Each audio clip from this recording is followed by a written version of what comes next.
Hi guys, welcome back. Today I'll talk about Mount Vesuvius.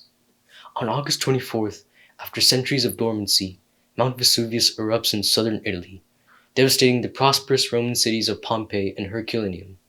The cities buried under a thick layer of volcanic material and mud. They were never rebuilt and largely forgotten in the course of history. The ancient cities of Pompeii and Herculaneum thrived near the base of Vesuvius at the Bay of Naples. In the time of the early Roman Empire, 20,000 people lived in Pompeii, including merchants, manufacturers, and farmers who exploited the rich soil of the region with numerous vineyards and orchards. None suspected that the black fertile earth was the legacy of earlier eruptions of Mount Vesuvius.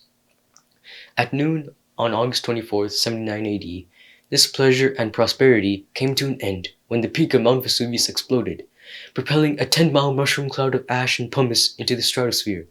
For the next 12 hours, ash and a hail of pumice stones up to 3 inches in diameter showered Pompeii, forcing the city's occupants to flee in terror.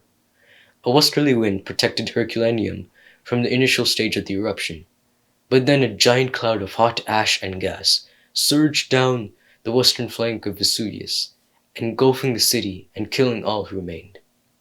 This lethal cloud was followed by a flood of volcanic mud and rock, burying the city.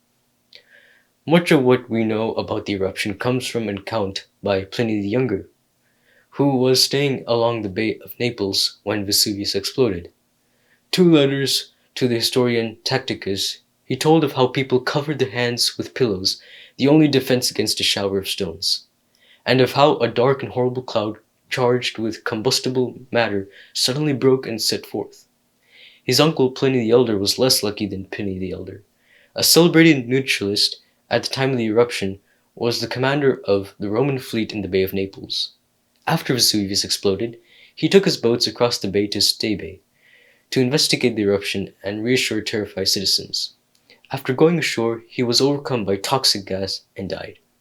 According to the Pliny the Younger's account, the eruption lasted 18 hours. Pompeii was buried under 17 to 14 of ash and pumice, and the nearby seacoast was drastically changed. Herculaneum was buried under more than 60 feet of mud and volcanic material. Some residents of Pompeii later returned to dig out their destroyed homes and salvage their valuables. But many treasures were left and then forgotten in the 18th century. A good digger unearthed the marble statue on the site of Herculaneum. The local government excavated some other valuable art objects, but the project was abandoned. In 1748, a farmer found traces of Pompeii beneath his vineyard. Since then, excavations have gone nearly without interruption until the present. In 1927, the Italian government resumed the excavation of the Herculaneum, retrieving numerous art treasures, including bronze, marble, statues, and paintings. The remains of 2,000 men, women, and children were found at Pompeii. After perishing from asphyxiation, the state of being deprived of oxygen, their bodies were covered with ash that hardened and preserved the outline of their bodies. The rest of the city is likewise frozen in time, and ordinary objects that tell the story of everyday life in Pompeii are as valuable to archaeologists as the great unearthed statues and frescoes. It was not until 1982 that the first human remains were found at Herculaneum, and these hundreds of skeletons bear ghastly burn marks that testify to horrifying deaths. Today, Mount Vesuvius is the only active volcano on the European mainland. Its last eruption was in 1984, and its last major eruption was in 1631.